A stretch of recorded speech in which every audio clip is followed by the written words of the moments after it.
আমার হিসাবে শহর বা শহরের জীবনযাপনটাই ভালো, বা শহরের জীবনযাপনটাই সত্যিকার অর্থে জীবনযাপন। যদিও সেখানে খরচ বেশি, কিন্তু হিসাব কিন্তু কড়াই গণ্ডায় হয়। যদি আপনি দোকানদারের কাছ থেকে 1 টাকাও পাওনা থাকেন, সেই 1 টাকাও আপনাকে ফেরত দিবে, এবং 1 টাকার কয়েন বা 1 টাকার নোট, বা 1 টাকার নোট তো দেশে বর্তমানে নাই, কয়েনটাই বেশি আছে। 1 টাকার কয়েন প্লাস হচ্ছে আপনার 2 টাকা পর্যন্ত চলে, কিন্তু আমাদের গ্রামে 1 টাকা তো চলেই না, 2 টাকা মোটামুটি নিতে চাই বা নিতে চায় না। তো এই কথা বলার কারণ হয়েছে গতকালকা আগের রাতের একটা ঘটনা বলি।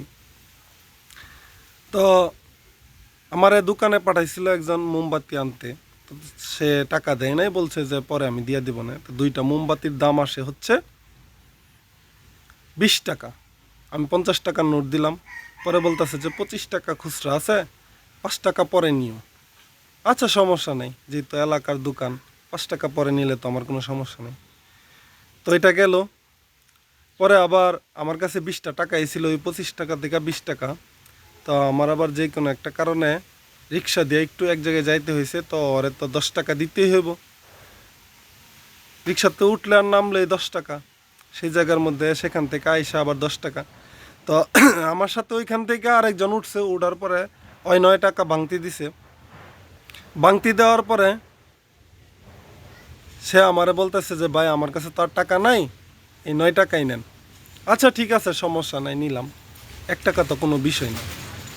তারপর হচ্ছে গিয়ে একজন আমার কল দিল যে বাড়িতে আসার সময় একটা মোম নিয়ে আইস, আমারে দিয়া যাইস, আমি টাকা দিয়ে দিব না। আচ্ছা ঠিক আছে। তো ওই পূর্বের ওই দিনের দোকানদারের কাছে আমি গেলাম, যাওয়ার পরে একটা মোমবাতি নিলাম। নেওয়ার পরে আমি যখন 9 টাকা দিলাম, সে আমার হাত থেকে মোমটা আবার ফেরত নিয়ে নিল। কারণ এখানে 1 টাকা কম আছে। সে বলতেছে আমার 8 টাকা কি নাই, আমি কিভাবে 9 টাকা বিক্রি করব, আমার তো 2 টাকা লাভ হইতে হইব। তা আমি আর কোনো কিছু বলি নাই। ওই যে পূর্বে আমি 5 টাকা পাওনা ছিলাম, ওইটার কথাও বলি নাই। পরে আমি আবার কিছুক্ষণ পরে ঘুরতে দিয়ে গেলাম, গিয়ে আসে বললাম যে ভাই, আমি গতকালকে যে 5টা টাকা পাওনা ছিলাম, এটা দিয়ান। পরে আমার কইতাছে যে 5 টাকা পাওনা ছিল, এটা তো এখন নাই, পরে নিও। পরে আমি আবার 9 টাকা দিলাম, দিয়া বললাম যে ভাই তাহলে মোম দেন, আর 4 টাকা পাওনা থাকবো। পরে উনি আমাকে বলতেছে যে যদি এখন মোম নেও 9 টাকা দিয়া, তাইলে ওই 5 টাকা কাটা। দেখেন ভাই, উনি 1 টাকা আমার ছাড় দিতে পারে না, ওনারে আমি 60 টাকা ছাড় দিতাম। তো আসলে যারা পরিচিত দোকানদারের সাথে বা পরিচিত ব্যবসায়ীর সাথে এরকম আচরণ করে, বা পরিচিত কাস্টমারের সাথে এরকম আচরণ করে, তাদের দোকানকে সম্পূর্ণ বয়কট করার দরকার।